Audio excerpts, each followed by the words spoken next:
Game on.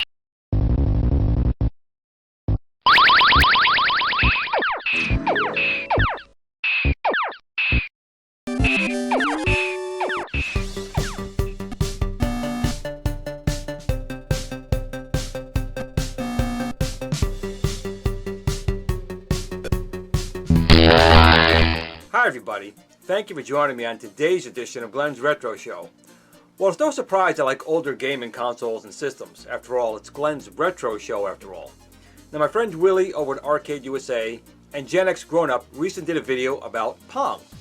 Now, I was around, yes, for when Pong was pretty popular back in the day, and I did have an Atari Pong console, and I do like Pong. Of course, not as good as I used to be back in the day. But not available in the States right now, but overseas, they did release Pong. Now again, GenXGrownUP and Willie over at Arcade USA have already done reviews of this. Mine finally came a few weeks ago. I haven't had a chance to take a look at it.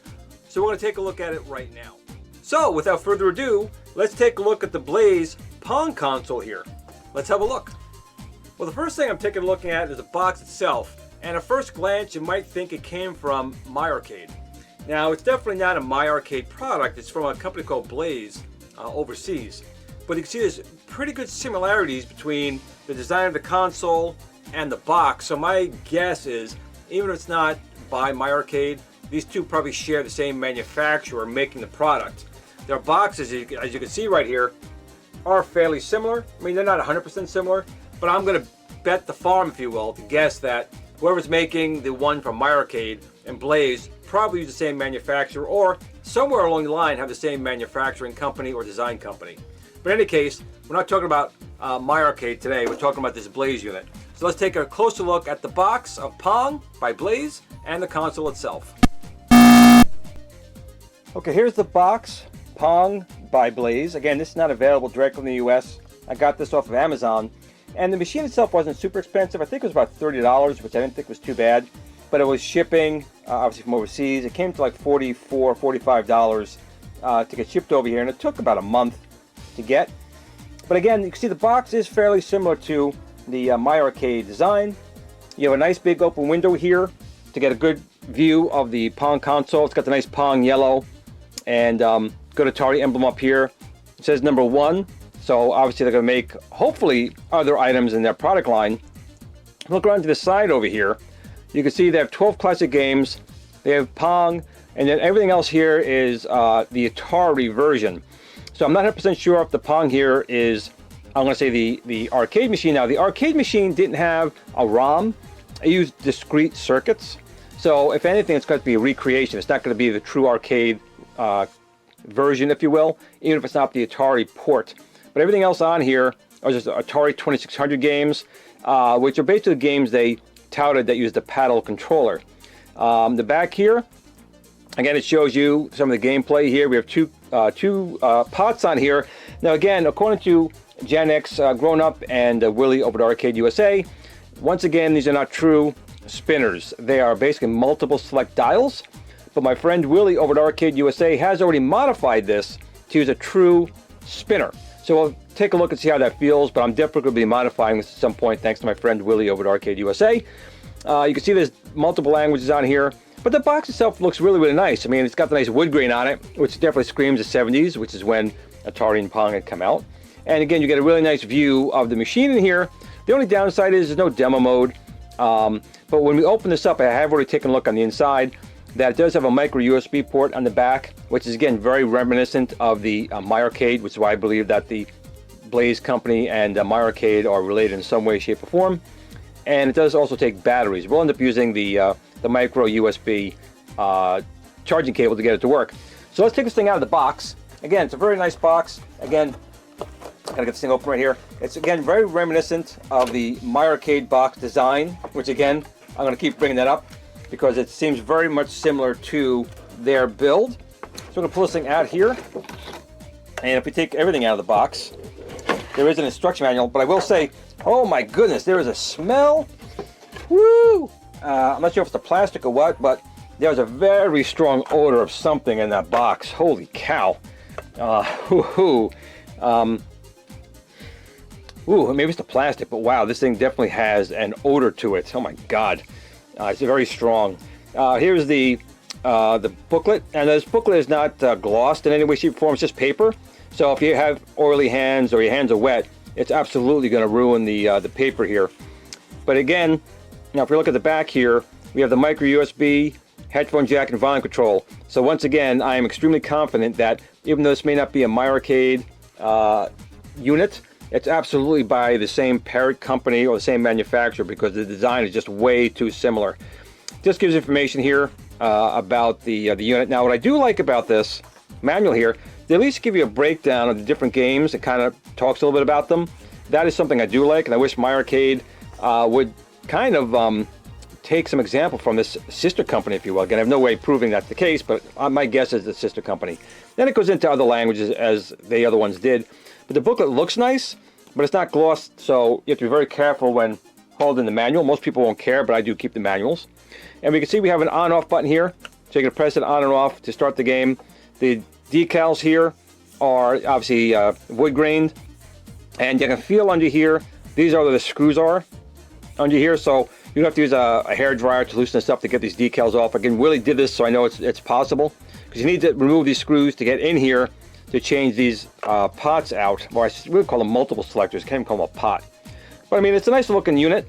Again, GenXGrownUP also did a review on this, and he did also like the design of it. And you can see we have a volume control back here, speaker, micro USB for power, if you don't want to use batteries, and a headphone jack, which again is very reminiscent of the Replicade. Now, without even turning this thing on, the buttons feel okay, and again, the control panel looks nice. I mean, it's a nice looking unit. The screen, everything here looks really, really nice. So let's try these pots, and they are absolutely notchy. So it's using almost, I would say, just by feeling it, it could be a very similar pot that's used in the New Wave Toys Replicade Tempest, which again I wasn't a fan of overall. I mean, the New Wave Toys made a really nice machine, but the spinner has got to be a free floating spinner, and this one is not bad, but I don't know if you can hear that. It's definitely notchy. It's not smooth. And Willie has modified this, and I will do another video down the line how to change these out for a true pot when I have some time to it. But I guess the next thing I'm going to do is just get some power onto this and take a look at it. So let me get a 5-volt USB power cord to this, and we will try it out. It's not super hard to do. We'll just turn this thing around.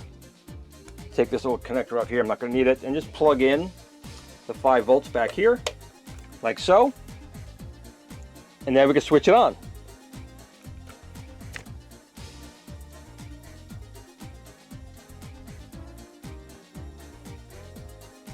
Now, I'm not sure how well the screen's coming across here. There's definitely a shallow viewing angle for me, from my angle anyway. But the screen does seem fairly colorful, but not super bright. I mean, it's bright enough, but I've definitely seen brighter screens in there. And let's make sure the volume's turned up all the way in the back here. So let's set the maximum volume. And this is how we select our games. So we have Circus, Atari, Video Olympics. I'm going to go right to the main game here, which is Pong. And at the top, we have Reset, Select, Start, and Serve, which I assume you would start your ball. So we're going to select this here. And I didn't select the game, so I probably should look at the manual, which Glen never does. Let's go back to Pong. Oh, it's from 2 to 3. Okay, boom, boom, boom. Maybe it's Start. There we go. So the select button will scroll through your pages, and it took me to Breakout. I don't want Breakout. Let's go to Reset. One more. A little touchy. Start. So we have Pong right here. Again, they did a nice job with looking pretty good right here. The select button will select your player and options. I'm just going to start the game. And yes, kids, back in 1972, this was cutting edge technology. So I am playing the computer, and I will say, that the paddle works okay. I mean, it's notchy, but the one thing that's bad about it is, and again, Willie had brought this up on Arcade USA, is that you got to go really, really far to have it travel the whole screen. Where in the arcade, you kind of went this far and it did the whole screen. You have to travel as far as I am right now. But it does make it more difficult, which I guess is a good thing. But man, the computer's killing me. And I'm not sure if we can pause the game. Let's see if we can pause the game. You can. Nope, at least that didn't pause it. Nope, there's no pause. Just like the arcade. So again, when you get something like this, you're not expecting pretty much anything more than you're getting right now. It's Pong. So yes, there are a couple lines and a ball and sound effects. But again, you can play with another player on here. And it looks like the ball got stuck. That was weird.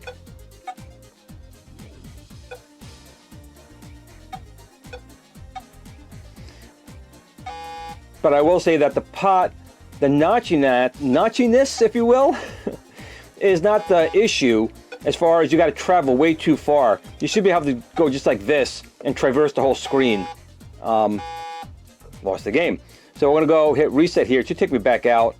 And another game on here that I'm pretty fond of, if I go back to it here. Ooh, stop. There's Breakout, Super Breakout. I want to find Circus Atari. So I'm going to start that one. Now this is one I played quite a bit on my Atari itself. And now from my viewing angle right here, I can't see anything. So it looks like on the viewfinder you guys can see it, but I really, from an angle like this, I can't see anything. So I guess it's a little better now. Hit serve.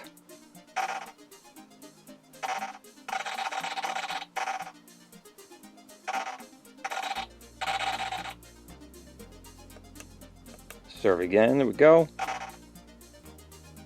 Yeah, actually, I really am having a hard time seeing the screen from this angle here, which is kind of weird because again, this is not my arcade, but the ones from my arcade, the screen's viewing angle is really, really much better than this.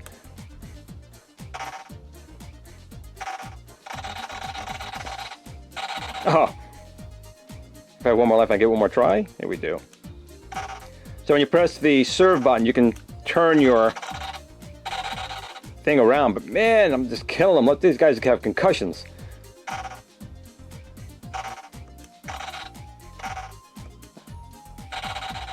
It's just really hard to see from this angle, totally here. I'm gonna go out of this one, and I'm gonna go to play a game of Super Breakout. Let's see how that works. If I can get to it, there we go. Hit start on Super Breakout. So again, these are Atari 2600 ROMs that are on here. So if you press select, you can see I'm selecting different games in the menu. Oop, I think I like, I'm gonna go back a little bit. I want to get the one with the multi-balls inside here. This one here. Let's serve it up. And it's very difficult to see from the angle I am at.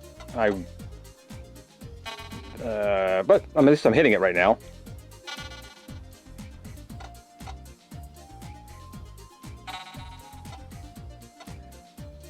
So if I get down nice and low, kind of where the camera is, I can see it better.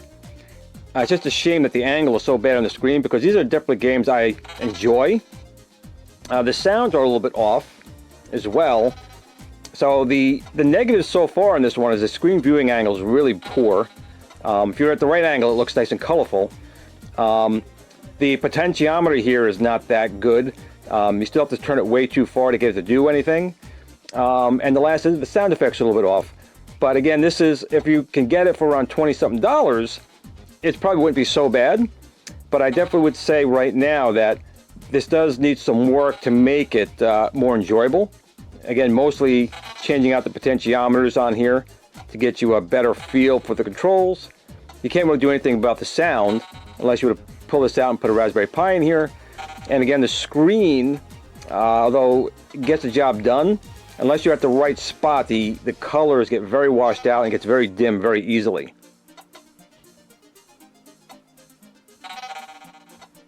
But would I still pick this up? Absolutely I would, just for the basically having a small Pong unit. Again, the Pong arcade machine was a discrete circuit. A lot of these games here, like Breakout, were discrete circuits. They were not actually ROM based.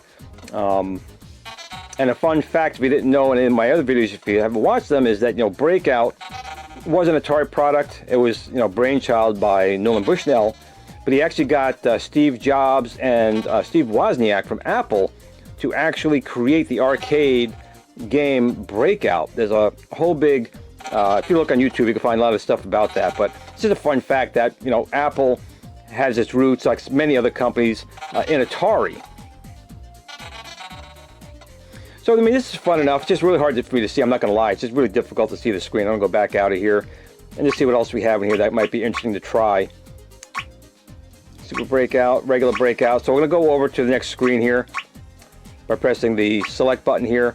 And we have, let's see, Cannon Bomber. Now, something like Cannon Bomber, if I start this up, you only use the button on your paddle. You didn't do anything else with it. So we're going to start this one up. And it's basically just try and get as many points as you can before your opponent does. Again, games back in the early 70s, this was cutting edge stuff that we had to play with. It's not quite Halo, but again, when this had come out, this was so new and fascinating. It was still an amazing thing to have. If you knew someone had an Atari back in 77, 78, you were over their house playing this game for hours. Again, it's just pressing a button. Try and get as many points as you can. So if I go hit reset, it'll take us back out here. What else do we have on here? Off the wall, some homebrews. Light Street, oh, Night Driver. Okay, Night Driver is a good game. Again, I'm sure the paddle is going to be a little difficult here, but let's start it up. The button here should be my gas. And the object is just to drive at night and not crash into anything. Fairly simple. And I'm seeing a total black screen. But you guys are not, I don't think. Anyway, I can almost barely see something now. Really disappointed with the screen. It's really a shame. It's just so dark, I can't really even see it. I'm gonna go out on Night Driver because there's too much at night. What else do we have in here? Cannon Bomber. Let's go to the next screen here. Oh, they do have Warlords, and Warlords is a great game. Now, it's nice that there's two on here. I would almost buy two of these if you could link them to play 4-player Warlords, because even the Atari 2600 did support 4 players. But unfortunately, that's not going to be the case here, but you can have one of your other friends play it. So I'll see if I can select 2 players and try it out. Okay, here's one paddle. Here's my 2 paddles here. The only bad thing is you can grab the ball with your paddle, but there's only one button. So the player 1 will be able to hold onto the ball. The player 2 person would not. That's number 1. Number 2, you've got to turn this way too many times to get it around. They should be able to go like this and traverse the whole area. So that's a bummer. Okay, so let's go to my final thoughts here really quickly on this one, because it's interesting, but there's a lot of shortcomings on this one. So let's get into my final thoughts. Okay, so here's my final thoughts of the Pong by Blaze. This one is a complete mixed bag, and I'm a little saddened by it. This is something I definitely would have really loved to have loved. I love Pong, I like Breakout, I like the games that are on here. However, the more I'm playing it, even at $20, if I got it for that much, which I didn't, I paid about $45, I think, with shipping from Amazon. It's a bit of a disappointment. Looking at it right here, this screen looks great. Any other angle, the screen is completely washed out, making it extremely difficult to play. So if you have one person here, someone's not going to be seeing the screen very well at all. Another thing is, it's an Atari 2600. The sounds are not close enough that they should be, which is a bit of a shame. The 2600 is emulated fairly well, even by At Games. Their units have the sound working pretty well. Another problem, of course, is the actual paddles. They're not paddles. They're multiple selector switch, which has kind of been used in things like the New Wave Toys Replicade Tempest or the Arcade 1-Up Original Asteroids. They're not true spinners, and it's a shame because they're available. I mean, those type of smooth potentiometers exist. I'm going to be putting one in here, thanks to Willie over at Arcade USA for telling me what he had done. It's just a real shame that I can't see if they cheaped out. I have no idea why they put in these multiple click switches. Again, that would have been horrible if it didn't take 4 or 5 rotations to move across the screen, where normally we should take half a turn. It really takes away from the game. Does it add more challenge? Yeah, but a lot more frustration too when it's something that should be easily hittable and you can't even get to it. Now the plus is it does look nice. I mean, putting it yourself just to have it on like this, if you can see the screen from the angle it's at, it's not bad. I mean, it's got a headphone jack on the back. You can use a 5-volt on here. You can run off of batteries. It looks nice. My box, I don't know what they did to that. The inside of that box reeks. I mean, it's just bad. This doesn't smell, but the box does. So ultimately, would I purchase this again? Unfortunately, yes, I would, because I want something like this just to display. But if I was using it to play as is, I would avoid it. It's really not that good. The screen, really in this day and age with these other machines out here, they've got very bright screens with fairly good viewing angles. This one has a really poor viewing angle. The sound, again, it's Atari, it just beeps and boops, yes, but someone like me would know that. Anyone else probably wouldn't even notice it. But the paddles, between the paddles, the screen, the sounds, it's just, I would avoid it unless you got it at a really good deal, like maybe $5, $6, $8, $10, maybe. But once I mod this and fix a couple of the shortcomings, mostly the potentiometers, maybe I'll have a slightly different outlook on it. But also I'll leave links down below to Willie over at Arcade USA and GenXGrownUP. They have a video as well. And you can take a look at theirs and get their opinions as well. But in any case, obviously I did buy this. I spent a lot for it, and I don't think it was definitely worth what I paid. That's kind of a shame. But in any case, that's why I'm here, right? So I want to thank you all for watching, and do be sure to tune in every Friday at 6 p.m. for Steve and I on the Retro Buzz. We have a great show lined up for this Friday and pretty much every Friday. So be sure to tune in to that. But also, thank you for watching this video. If you did like it, please like, share, subscribe. If not even to me, wait till my end credits. There's a lot of great YouTubers in there. Select one of them if you like and subscribe to their channel. Trust me, everyone here has got a lot of great content. But once again, thank you for watching, and remember everyone, game on.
Glen at the Tiny Arcade fan page. Remember, don't admire people too much. They'll disappoint you.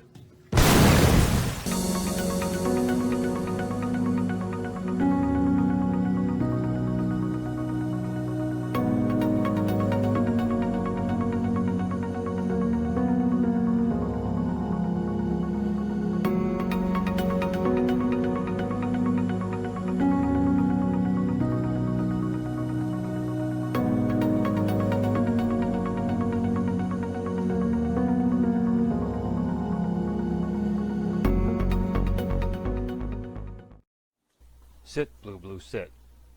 Good dog.